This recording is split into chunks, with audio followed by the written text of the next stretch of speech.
ओम श्री सद्गुरुवे नमः। ओम नमो भगवते वासुदेवाय। अथ त्रयोविंशो अध्याय। कर्दम और देवहूति का विहार। श्री मैत्रेय जी ने कहा, विदुर जी, माता पिता के चले जाने पर पति के अभिप्राय को समझ लेने में कुशल साध्वी देवहूति कर्दम जी की प्रतिदिन प्रेमपूर्वक सेवा करने लगी। ठीक उसी तरह जैसे श्री पार्वती जी भगवान शंकर की सेवा करती है। उसने काम वासना, दंभ, द्वेष, लोभ, पाप और मद का त्याग कर बड़ी सावधानी और लगन के साथ सेवा में तत्पर रहकर विश्वास, पवित्रता, गौरव, संयम, शुश्रूषा, प्रेम और मधुर भाषण आदि गुणों से अपने परम तेजस्वी पतिदेव को संतुष्ट कर लिया। देवहूति समझती थी कि मेरे पतिदेव दैव से भी बढ़कर है, इसीलिए वह उनसे बड़ी बड़ी आशाएं रखकर उनकी सेवा में लगी रहती थी। इस प्रकार बहुत दिनों तक अपना अनुवर्तन करने वाली उस मनुपुत्री को व्रतादि का पालन करने से दुर्बल हुई देख देवर्षि श्रेष्ठ कर्दम को दयावश कुछ खेद हुआ और उन्होंने उससे प्रेम गदगद वाणी में कहा।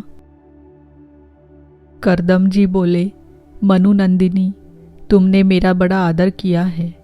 मैं तुम्हारी उत्तम सेवा और परम भक्ति से बहुत संतुष्ट हूँ। सभी देहधारियों को अपना शरीर बहुत प्रिय एवं आदर की वस्तु होता है, किंतु तुमने मेरी सेवा के आगे उसके क्षीण होने की भी कोई परवाह नहीं की। अतः अपने धर्म का पालन करते रहने से मुझे तप, समाधि, उपासना और योग के द्वारा जो भय और शोक से रहित भगवत प्रसाद स्वरूप विभूतियाँ प्राप्त हुई है, उन पर मेरी सेवा के प्रभाव से अब तुम्हारा भी अधिकार हो गया है। मैं तुम्हें दिव्य दृष्टि प्रदान करता हूँ, उसके द्वारा तुम उन्हें देखो।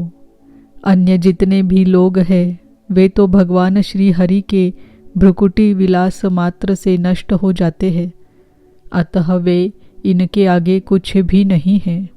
तुम मेरी सेवा से भी कृतार्थ हो गई हो। अपने पातिव्रत धर्म का पालन करने से तुम्हें ये दिव्य भोग प्राप्त हो गए हैं। तुम इन्हें भोग सकती हो। हम राजा हैं, हमें सब कुछ सुलभ है। इस प्रकार जो अभिमान आदि विकार है, उनके रहते हुए मनुष्यों को इन दिव्य भोगों की प्राप्ति होनी कठिन है।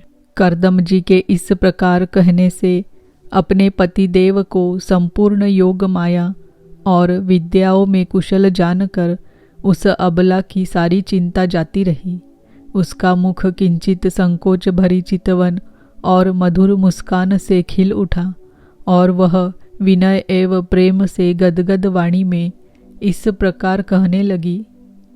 देवहूति ने कहा, द्विज श्रेष्ठ स्वामिन, मैं यह जानती हूँ कि कभी निष्फल न होने वाली योग शक्ति और त्रिगुणात्मिका माया पर अधिकार रखने वाले आप को ये सब ऐश्वर्य प्राप्त है, किंतु प्रभो, आपने विवाह के समय जो प्रतिज्ञा की थी कि गर्भाधान होने तक मैं तुम्हारे साथ गृहस्थ सुख का उपभोग करूंगा, उसकी अब पूर्ति होनी चाहिए, क्योंकि श्रेष्ठ पति के द्वारा संतान प्राप्त होना पतिव्रता स्त्री के लिए महान लाभ है।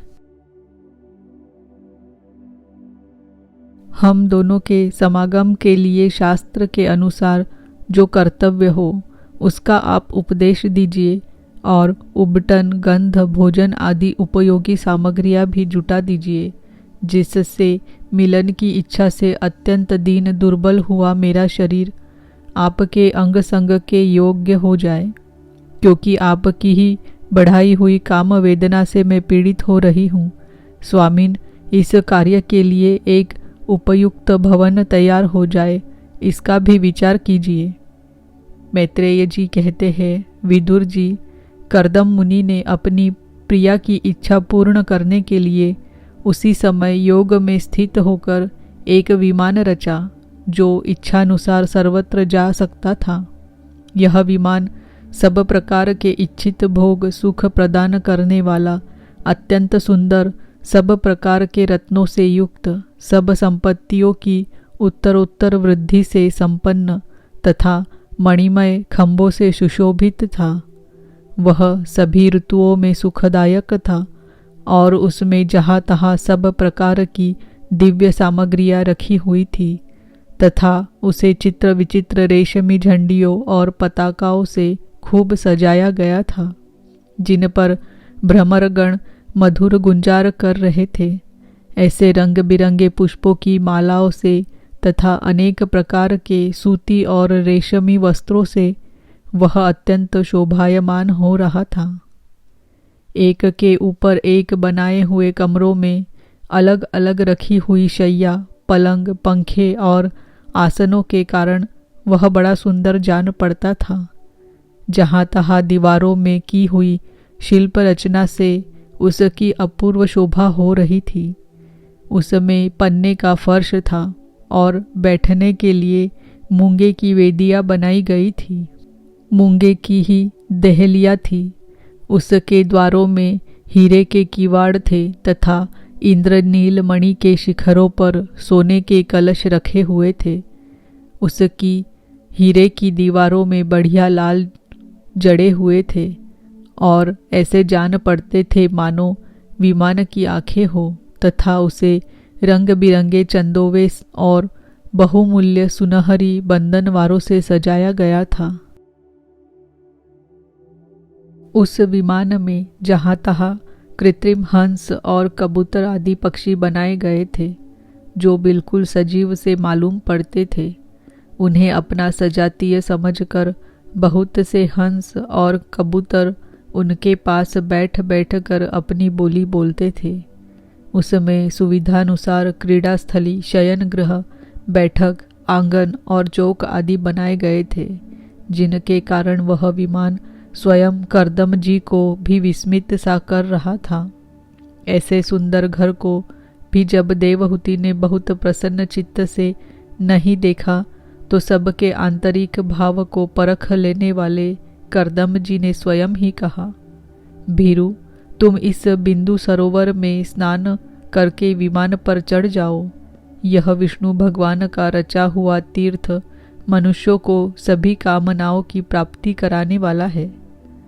कमल लोचना देवहूति ने अपने पति की बात मानकर सरस्वती के पवित्र जल से भरे हुए उस सरोवर में प्रवेश किया। उस समय वह बड़ी मैली कुचेली साड़ी पहने हुए थी। उसके सिर के बाल चिपक जाने से उनमें लटें पड़ गई थी। शरीर में मैल जम गया था। सरोवर में गोता लगाने पर उसने उसके भीतर एक महल में 1000 कन्याएं देखी। वे सभी किशोर अवस्था की थी और उनके शरीरों से कमल की सी गंध आती थी। देवहूति को देखते ही वे सब स्त्रियां सहसा खड़ी हो गई और हाथ जोड़कर कहने लगी, हम आपकी दासियां हैं, हमें आज्ञा दीजिए, आपकी क्या सेवा करें। विदुर जी तब स्वामिनी को सम्मान देने वाली उन रमणियों ने बहुमूल्य मसालों तथा गंध आदि से मिश्रित जल के द्वारा मनस्विनी देवहूति को स्नान कराया तथा उसे 2 नवीन और निर्मल वस्त्र पहनने को दिए। फिर उन्होंने ये बहुत मूल्य के बड़े सुंदर और कांतिमान आभूषण, सर्वगुण संपन्न भोजन और पीने के लिए अमृत के समान स्वादिष्ट आसव प्रस्तुत किए। अब देवहूति ने दर्पण में अपना प्रतिबिंब देखा तो उसे मालूम हुआ कि वह भांति भांति के सुगंधित फूलों के हारों से विभूषित है, स्वच्छ वस्त्र धारण किए हुए है। उसका शरीर भी निर्मल और कांतिमान हो गया है तथा उन कन्याओं ने बड़े आदर पूर्वक उसका मांगलिक श्रृंगार किया है। उसे सिर से स्नान कराया गया है। स्नान के पश्चात अंग अंग में सब प्रकार के आभूषण सजाए गए हैं तथा उसके गले में हार, हुमेल, हाथों में कंकण और पैरों में छमछमाते हुए सोने के पायजेब सुशोभित है।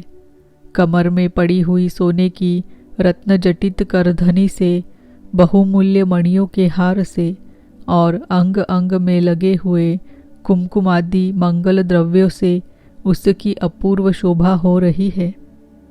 उसका मुख सुंदर दंतावली, मनोहर भौहें, कमल की कली से स्पर्धा करने वाले प्रेम कटाक्ष में सुंदर नेत्र और नीली अलकावली से बड़ा ही सुंदर जान पड़ता है। विदुर जी, जब देवहूति ने अपने प्रिय पतिदेव का स्मरण किया तो अपने को सहेलियों के सहित वही पाया जहाँ प्रजापति कर्दम जी विराजमान थे।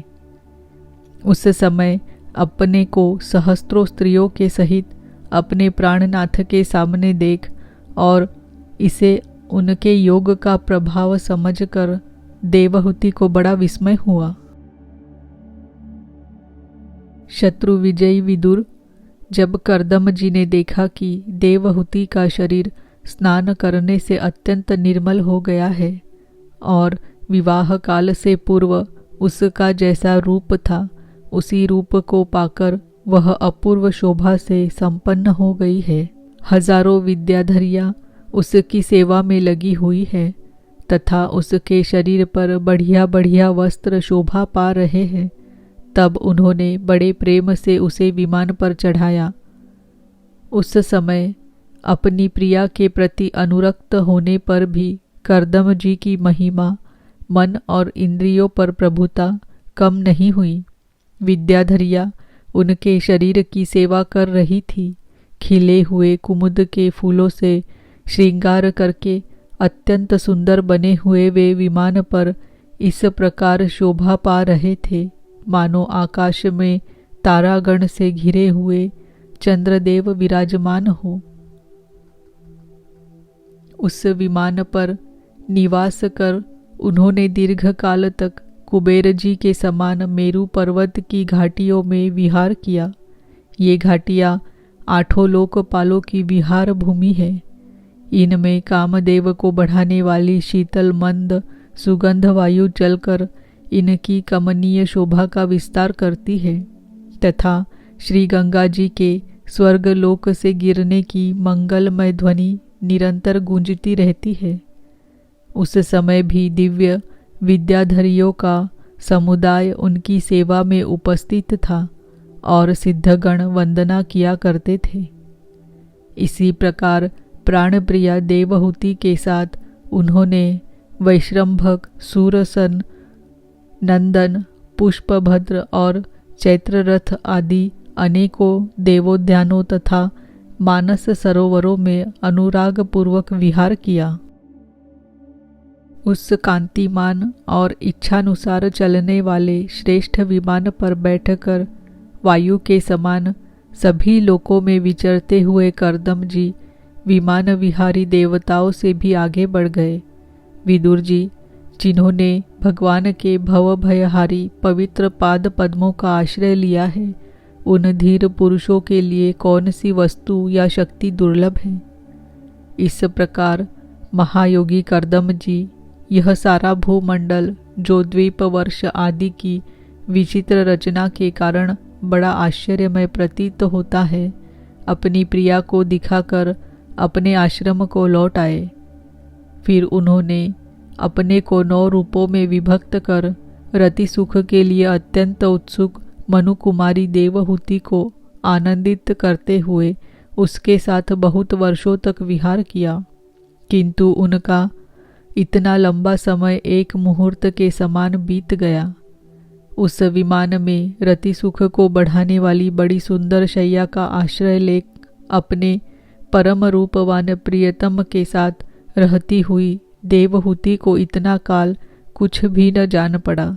इस प्रकार उस कामासक्त दंपत्ति को अपने योग बल से सैकड़ों वर्षों तक विहार करते हुए भी वह काल बहुत थोड़े समय के समान निकल गया। आत्मज्ञानी कर्दम जी सब प्रकार के संकल्पों को जानते थे, अतः देवहूति को संतान प्राप्ति के लिए उत्सुक देख तथा भगवान के आदेश को स्मरण कर उन्होंने अपने स्वरूप के 9 विभाग किए तथा कन्याओं की उत्पत्ति के लिए एकाग्र चित्त से अर्धांग रूप में अपनी पत्नी की भावना करते हुए उसके गर्भ में वीर्य स्थापित किया। इससे देवहूति के एक ही साथ 9 कन्याएं पैदा हुई। वे सभी सर्वांग सुंदरी थी और उनके शरीर से लाल कमल की सी सुगंध निकलती थी। इसी समय शुद्ध स्वभाव वाली सती देवहूति ने देखा कि पूर्व प्रतिज्ञा के अनुसार उसके पतिदेव संन्यासाश्रम ग्रहण करके वन को जाना चाहते हैं, तो उसने अपने आंसुओं को रोककर ऊपर से मुस्कुराते हुए व्याकुल एवं संतप्त हृदय से धीरे धीरे अति मधुर वाणी में कहा। उस समय वह सिर नीचा किए हुए अपने नखमणि मंडित चरण कमल से पृथ्वी को कुरेद रही थी। देवहूति ने कहा, भगवान, आपने जो कुछ प्रतिज्ञा की थी वह सब तो पूर्णतः निभा दी, तो भी मैं आपकी शरणागत हूँ, अतः आप मुझे अभयदान और दीजिए। ब्राह्मण, इन कन्याओं के लिए योग्य वर खोजने पड़ेंगे और आपके वन को चले जाने के बाद मेरे जन्म मरण रूप शोक को दूर करने के लिए भी कोई होना चाहिए। प्रभो, अब तक परमात्मा से विमुख रहकर मेरा जो समय इंद्रिय सुख भोगने में बीता है वह तो निरर्थक ही गया। आपके परम प्रभाव को न जानने के कारण ही मैंने इंद्रियों के विषयों में आसक्त रहकर आपसे अनुराग किया, तथापि यह भी मेरे संसार भय को दूर करने वाला ही होना चाहिए। अज्ञानवश असत पुरुषों के साथ किया हुआ जो संग संसार बंधन का कारण होता है, वही सत्पुरुषों के साथ किए जाने पर असंगता प्रदान करता है। संसार में जिस पुरुष के कर्मों से न तो धर्म का संपादन होता है, न वैराग्य उत्पन्न होता है और न भगवान की सेवा ही संपन्न होती है, वह पुरुष जीते ही मुर्दे के समान है। अवश्य ही मैं भगवान की माया से बहुत ठगी गई, जो आप जैसे मुक्तिदाता पतिदेव को पाकर भी मैंने संसार बंधन से छूटने की इच्छा नहीं की। इति श्रीमद्भागवते महापुराणे पारमहंस्यां संहितायां तृतीय स्कंधे कापिलेयोपाख्याने 23 अध्यायः।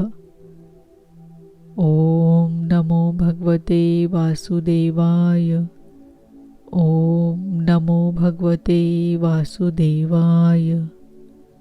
ओम नमो भगवते वासुदेवाय।